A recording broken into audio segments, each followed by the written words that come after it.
Hey Fresh Coast Gamers, welcome back to the channel. We've been hanging out at Adams all day today watching the Michigan game. They are just crushing Northwestern, which is kind of cool because half of us here today are all Michigan alums, so we're all kind of giddy. Anyway, we've played some 40K today. Mike and Will are going to have a bat rep up for that. Actually 30K, never 30K. Don't want to misspeak. But Joel and Adam are going to be playing a game of Dropzone Commander. We haven't done this in a while, and it's kind of a shame because we love this game. We really do. So we're going to take a look at their armies. It's kind of an interesting, it's going to be an interesting battle, and we'll see where it goes from there. So they're going to get missions and set things up. We got a bunch of neat little toys to show off too, so come back with the armies. Okay, I've got 5 groups. I'm going to start left to right. Over here is my field command with a Phoenix. The lieutenant is a level 3 commander. I've got a unit of 2 Praetorians and a Raven A. I've got a unit of Wolverine A's. The armored formations back here, the sabers and rapiers, both in condors with missile pods. That's the only thing. The Legionnaire Corps is the 2 Legionnaires and Raven A's with the Ferrum. And the Star Sprite drones. Don't forget your Star Sprite drones. Star Sprite drones. Special Ordnance is the 2 Gladius on a condor with missile pods, and then the 2 longbows in Raven B's. And then the 5th thing is the Air Wing, the 2 Archangels. Sweet. All right, so this is Adam's. It's actually 1498. Yeah, 1500 point. Straight up green UCM, kind of much more standard codex color. All right, so we're going to welcome Joel to the channel. He's been playing Dropzone with some of the guys for a while now, but this is the first time we've actually all met him as a group. So he's going to tell us what he's got in his kind of, what is that? What would you call your paint scheme? I would just call it generic, standard fleet UCM. All right, fleet UCM. There we go. Yeah, Go ahead, take it away. So real happy to be here. I've got a commander level 4. Captain paired with a couple of the heavy hazard suits, which are a new UCM unit. Yeah, that's why they're not painted.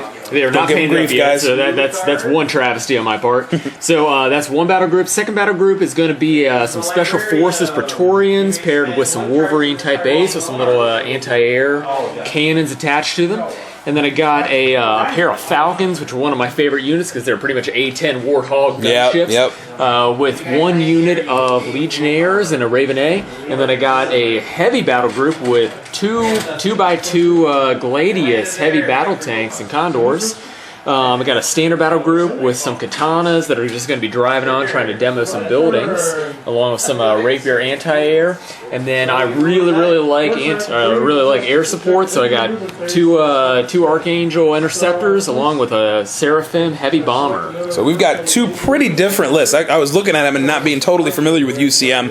I thought they were pretty similar, but actually it's going to be different. So we got 2 different styles, 2 different players, same army. Let's see what happens with this game. They're going to roll up a mission, get their stuff deployed, and we'll pick it up right there. All right, the guys are going to be playing the Secure the Flanks mission. Everything starts the game in readiness. Flyers are in reserve. There are 2 focal points. There's a green one right there, and you can just see it right over there by that building. They're going to want to keep units around there, and then the objectives. We've got 1 in this building, 1 in the center building, and 1 in the building right next to it right there. So they're trying to get points for the objectives as well as the focal points at the end of the game. Have we decided who's going first yet, guys? No. All right, let's get that roll off on camera. Right here. I got a commander 3. All right, I got a commander 4. Oh, you got it? All right, Joel's going first. So you get to pick side. Turn 1 for Dropzone, as it always is a lot of positioning, getting ready to go. Adam has this corner as his deployment zone. So the Ferrum came on and unloaded its Star Sprite drones that way. We have a squadron of rapiers right here, some Wolverines right here, and the longbows here. Legionnaires in their little drop ships right there. The Phoenix is hugging the building, staying around cover. Some sabers jumped out right there and getting ready to aim their guns towards the center of the table. We've got some, Praetorians and the Gladius are over here on this side. Again, coming in from over here and just kind of screaming up here just to get into position. As for Joel's stuff, we've got 3 squadrons of, there's a drop ship right here with Legionnaires. The 2 gunships are right here. Again, just kind of taking position to start maneuvering around everybody. The 2 Gladius and rapiers are in that one. The black one, I'm assuming, is your Praetorians, right? And then the Wolverines and the Katanas and the Kodiak all rolled onto the table. Everyone's flyers are still off the board. Did I miss anything? I don't think so. I think I got everything. Oh, no, there's another little drop ship right back there with some more infantry in it. So turn 2 is where things really start to get interesting in Drop Zone. We got some bunker buster stuff coming up, maybe some more reserves heading on the table. Everyone's commander is on, so they're going to start drawing more cards. Turn 2 coming up.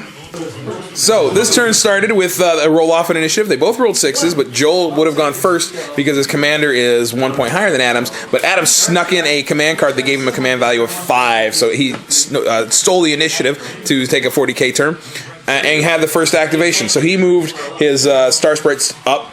And then Joel kind of countered trying to take out the Ferrum with the Seraphim. Came in and did a bombing run right along here, took off 1 damage point, and then got shot down by some lucky shots from the Wolverines and the Ferrum's point defense system. So that was first blood for Adam, but it didn't end there. After Adam kind of moved forward and put some guys in the building, Joel came out with his Archangels, did the same thing, took out a hull point, and then he got another lucky shot off with these rapiers and killed one of the Archangels. So Joel's anti-air capability is taking an early hit. It got worse when Adam dropped 1 artillery round over here from the longbows and blew up one of the rapiers, and then the Phoenix came around and took out another. So basically, Joel's got a rapier. Do you have anything else that's anti-air? Wolverines. Okay, so some Wolverines and 1 more Archangel. Yeah, so but that's still pretty hurting considering how much air power Adam really has right now. Anyway, the rest of the game was largely some positioning. Adam has his guys here in the building that got shaken to heck. I think it's down to 21 damage points. It's still just above half. 21. We love these little markers. These are just thread count sewing markers. Super cool. Brian found these. Anyway, that building's almost a half strength, and that was mostly because of the katanas and some other just random fire knocking it down. Adam lost a bunch of the infantry here, and these guys both are down to 2 wounds. Joel has his infantry in this building that took some damage, I believe, before they jumped in? Maybe after? I'm not sure exactly when that happened, but it looks like they're okay. Doesn't look like there's any damage on that. No. And that's about it. So mostly some positioning. The Kodiak did drop one of the Gladius over here with a long-range orbital bombardment shot. And we got, like I said, a lot more positioning as early game stuff in Drop Zone usually is.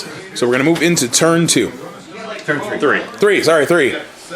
Turn 3, a whole lot happened. We're going to start with what happened in the center table. The Star Sprite drones came around here and blew up the Gladius that was here and did 1 additional damage point to it.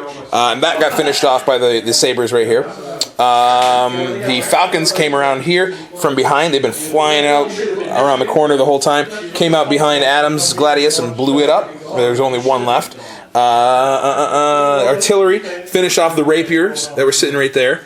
And then the Phoenix shot a bunker buster at this building, which actually, before that, Adam's Legionnaires vacated this and jumped into this building instead, and they're hiding here. Took some damage from falling masonry from some late turn shots, but the hazard suits, Joel's hazard suits, jumped into the building that the Legionnaires vacated, and then they took some damage to falling masonry. So this building is left with 16 damage points.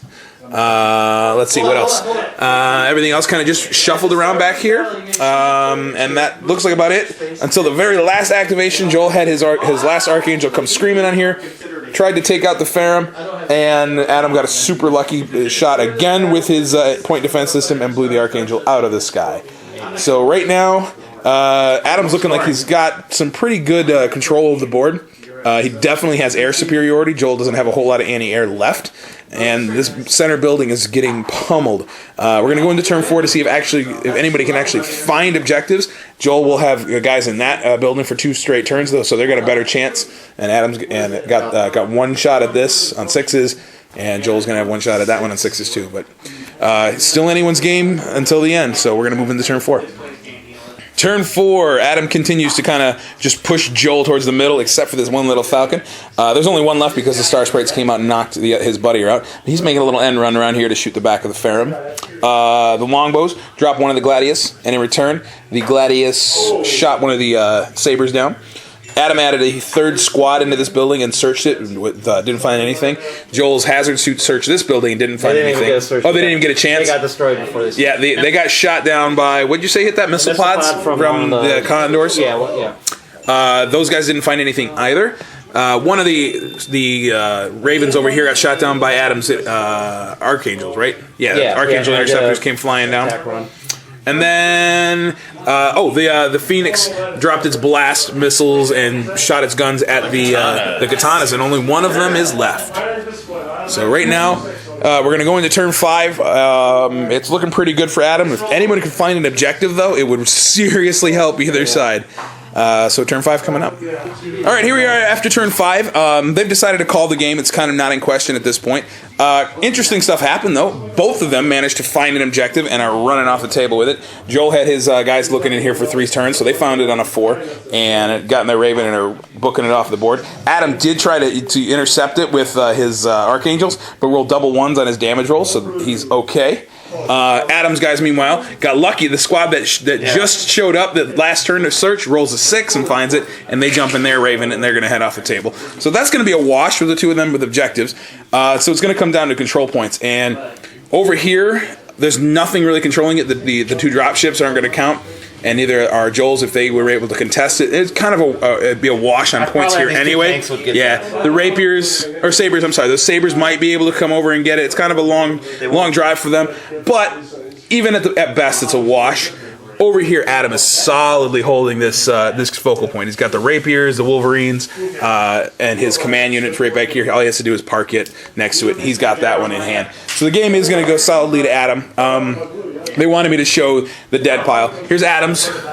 That's everything Adam's lost. And right here is everything Joel has lost. It's kind of it was almost a crushing defeat.